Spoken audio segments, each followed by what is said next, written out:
Hello everyone, कैसे हैं आप सब लोग। ज्योमेट्री एंड मेंसुरेशन चैप्टर में आज हम टाइप्स ऑफ ट्रायंगल्स समझने जा रहे हैं। तो टाइप्स ऑफ ट्रायंगल्स कौन कौन से हो सकते हैं, लेट्स स्टार्ट। अब मैं यहां पर आपको बताने जा रहा हूं टाइप्स ऑफ ट्रायंगल्स। दोस्तों ध्यान से देखना, टाइप्स ऑफ ट्रायंगल्स, ठीक है। पहला ट्रायंगल जो है वो है आपका इक्विलेटरल ट्रायंगल।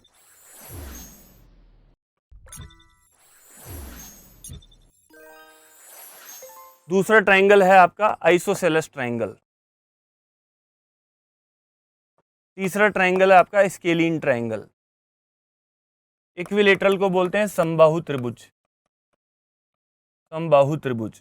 और ये समद्विबाहु होता है, समद्विबाहु त्रिभुज, ठीक है। और ये होता है विषम बाहु,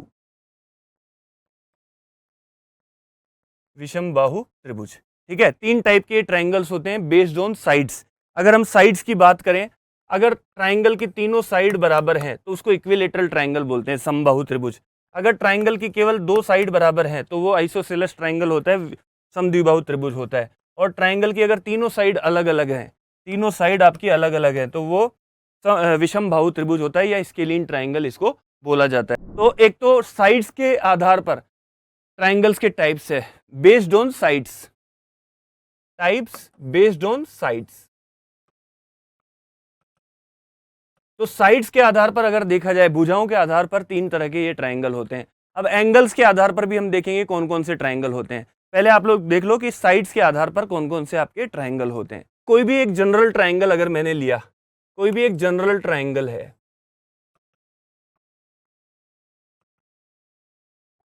ठीक है, कोई भी टाइप का एक जनरल ट्रायंगल है, उसमें मान लीजिए आपको ऐसा बोल दिया कि ये साइड जो है ए है और ये साइड बी है और इनके बीच का एंगल थीटा है, तो इस ट्रायंगल का एरिया क्या होगा। तो देखो, मेंसुरेशन के अंदर एरिया वाले क्वेश्चंस बहुत सारे पूछे जाते हैं आपसे, सीडीएस के अंदर, एसएससी के अंदर भी। तो एरिया वाले सवालों को सोल्व करना आप लोग अच्छे से सीख लो। कोई भी टाइप का ट्रायंगल हो, चाहे ये कोई सा भी ट्रायंगल हो, चाहे जनरल कोई भी ट्रायंगल हो, अगर दो साइड्स और उनके बीच का एंगल आपको दे दे तो आप उसका एरिया सीधा निकाल सकते हो। उस ट्रायंगल का जो एरिया आपका होगा वो होगा हाफ इंटू जो भी दोनों साइड दी हुई है वो आपको लेनी पड़ेगी, ए बी, और साइन थीटा आपको लगाना पड़ेगा, बीच का जो एंगल है वो आपको लगाना पड़ेगा। बात समझ में आई। अगर ये साइड 6 है, ये साइड 7 है और ये एंगल 60 डिग्री है, तो बताओ ट्रायंगल का एरिया क्या होगा। तो आप लोग सीधा लगा दोगे half into 6 into 7 into sine 60 degree, और यहाँ से जब आप काटोगे तो 21 इंटू साइन 60 की वैल्यू है √3/2, ये आपका आंसर आ जाएगा। बात समझ में आई। ये किसी भी जनरल ट्रायंगल के एरिया का फॉर्मूला होता है।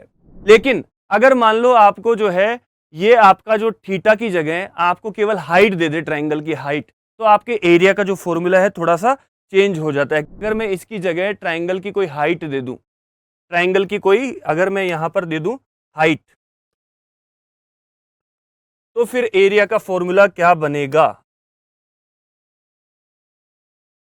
अगर मैंने आपको ऐसे दे दिया, एक ट्रायंगल है, ठीक है, उसमें ये ए बी सी ट्रायंगल दिया हुआ है, ये इसका बेस है, बेस, और ये एक हाइट इसकी दे दी, यहां पर एक हाइट दे दी आपको, ये क्या है इसकी हाइट।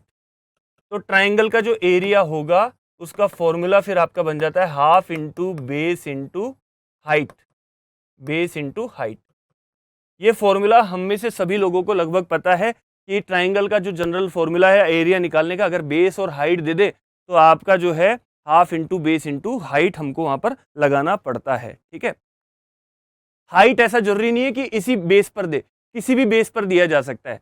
अगर मान लो ट्रायंगल ऐसा बना दिया मैंने और हाइट मैंने यहां से डाल दी, हाइट हमेशा कितने डिग्री पर होगी, 90 डिग्री पर, ठीक है। और ये ए बी सी दे दिया मैंने यहाँ पर, और मान लो ये साइड 10 है और ये साइड 4 है, हाइट 4 दे दी इसकी मैंने, तो बताओ इस ट्रायंगल का एरिया क्या होगा। तो यहां से भी आप निकाल सकते हो, हाफ इंटू बेस, बेस कितना है 10, इंटू हाइट कितनी है 4, तो आपका कितना आ जाएगा 20 के बराबर आ जाएगा। तो बेस कहीं भी हो सकता है, ऐसा कोई जरूरी नहीं है कि नीचे की तरफ जो दिख रहा है वही बेस होगा और वही हाइट होगी, बेस और हाइट उधर भी आप ले सकते हो, कोई दिक्कत वाली बात नहीं है।